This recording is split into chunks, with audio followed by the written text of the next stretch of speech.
Assalamualaikum, hai, hello. Kembali lagi dengan channel Gading Fitra Sanjaya. Hari ini kita akan belajar materi geografi kelas 12 mengenai bencana alam. Simak baik-baik ya. Sesungguhnya kiamat sudah diatur dalam Al-Quran. Wa ma nursilu bil ayati illa tahwifa. Dan tidaklah kami memberi tanda-tanda itu melainkan untuk menakut-nakuti.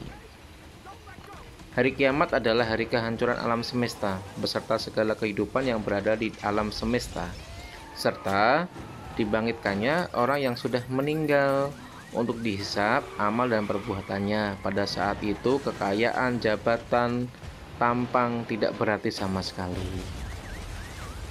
Kiamat dalam Islam dibagi menjadi dua. Ada kiamat sugro, yaitu kiamat kecil yang bentuknya bisa berupa sakit, kematian, bencana alam, wabah, gunung meletus, gempa bumi, dan lain sebagainya. Adapun kiamat kubro adalah kiamat besar atau kiamat yang sebenarnya di mana dunia dan segala isinya dihancurkan, atau pada intinya adalah akhir dunia.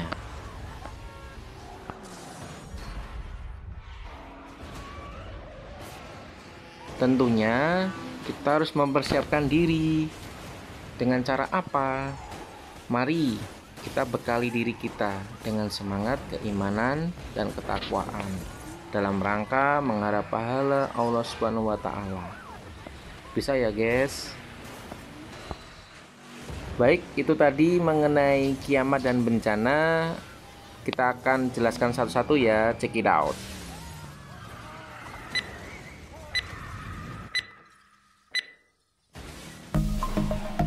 Mitigasi bencana adalah serangkaian upaya untuk mengurangi risiko bencana, baik melalui pembangunan fisik maupun penyadaran dan peningkatan kemampuan menghadapi ancaman bencana.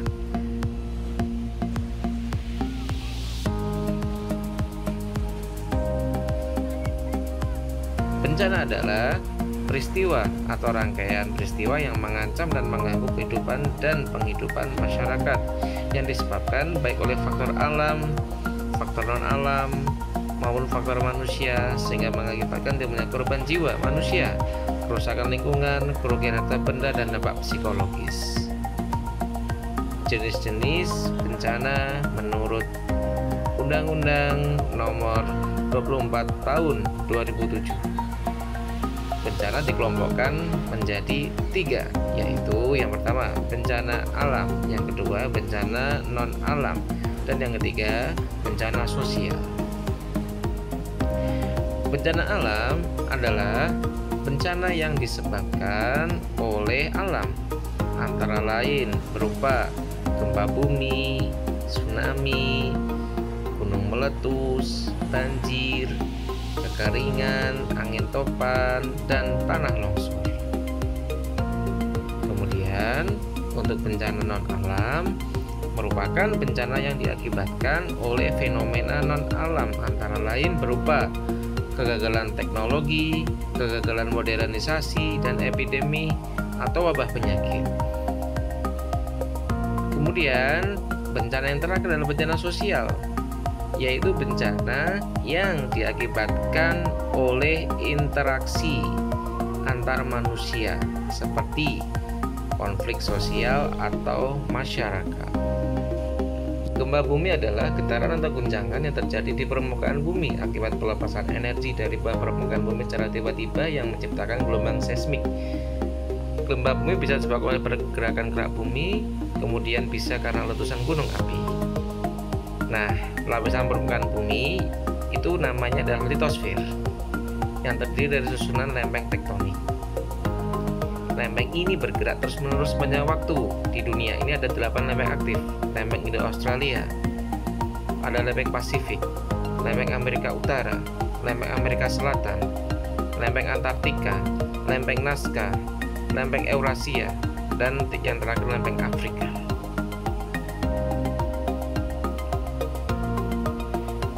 Kenapa Indonesia sering terjadi gempa? Karena terletak di 3 lempeng, yaitu Eurasia, Pasifik, dan lempeng Indo-Australia.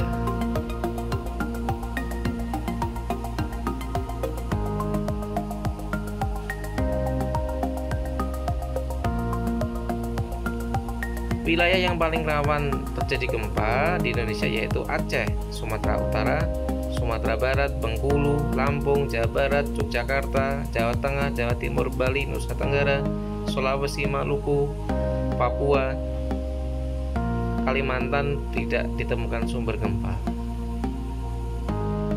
Kemudian ada tsunami, berasal dari bahasa Jepang. Su artinya adalah pelabuhan dan name artinya adalah gelombang, sehingga secara umum diartikan sebagai pasang laut yang besar di pelabuhan. Berdasarkan statistik kejadian tsunami di dunia, Jepang tercatat di posisi teratas dan Indonesia berada di posisi keempat wilayah rawan bencana tsunami. Tsunami dipengaruhi oleh morfologi bentuk, misalkan pantai, kemudian apakah berhadapan langsung dengan sumber gempa bumi. Kebetulan Indonesia termasuk salah satu daerah rawan tsunami. Tsunami disebabkan oleh yang pertama ada gempa bumi,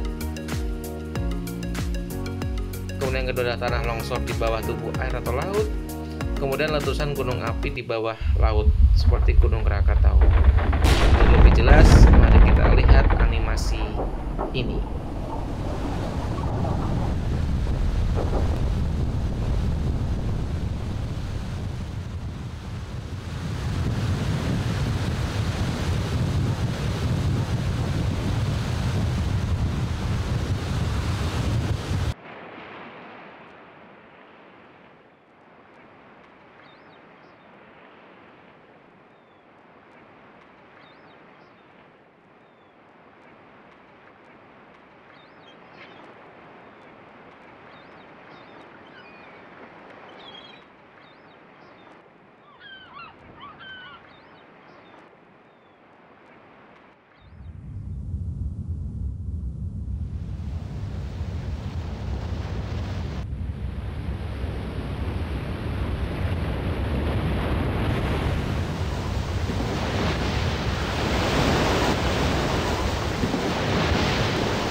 Bencana alam banjir. Secara geografis, Indonesia terletak di daerah iklim tropis dan memiliki dua musim, yaitu musim kemarau dan musim hujan. Dengan ciri-ciri perubahan cuaca suhu dan arah angin yang cukup ekstrim, kondisi ini dapat menimbulkan ancaman-ancaman yang bersifat hidrometeorologis, kayak banjir, kekeringan, dan berisiko tinggi di seluruh wilayah Indonesia. Banjir dapat disebabkan oleh 4 kategori, karena hujan. Kemudian yang kedua, karena meningkatnya muka air sungai akibat pasang laut. Kemudian banjir manusia. Kemudian akibat kegagalan bendungan alam.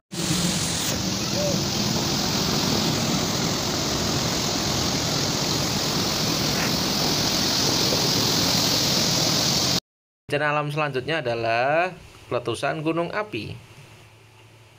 Indonesia memiliki lebih dari 500 gunung api dengan 129 diantaranya statusnya adalah aktif, tersebar di Pulau Sumatera, Jawa, Bali, Nusa Tenggara, Sulawesi Utara, dan Kepulauan Maluku, dan merupakan 13% dari sebaran gunung api aktif yang ada di dunia.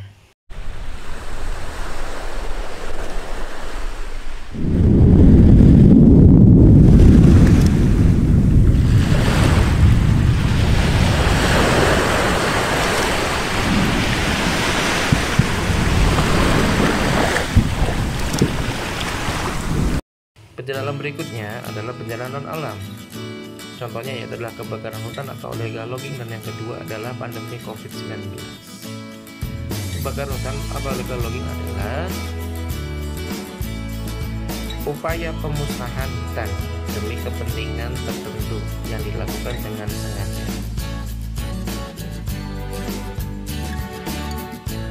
Sedangkan COVID-19 adalah jenis penyakit baru yang disebabkan oleh virus dari golongan coronavirus, yaitu SARS-CoV-2 yang juga disebut dengan COVID-19.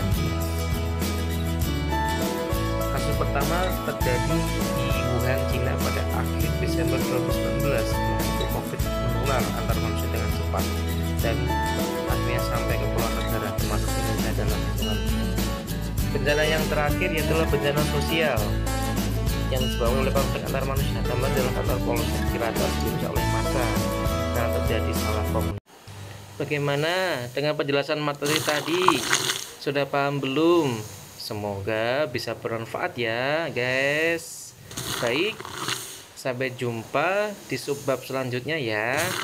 Dan jangan lupa untuk berikan komen, like, and subscribe. Terima kasih atas perhatiannya. Wassalamualaikum warahmatullahi wabarakatuh.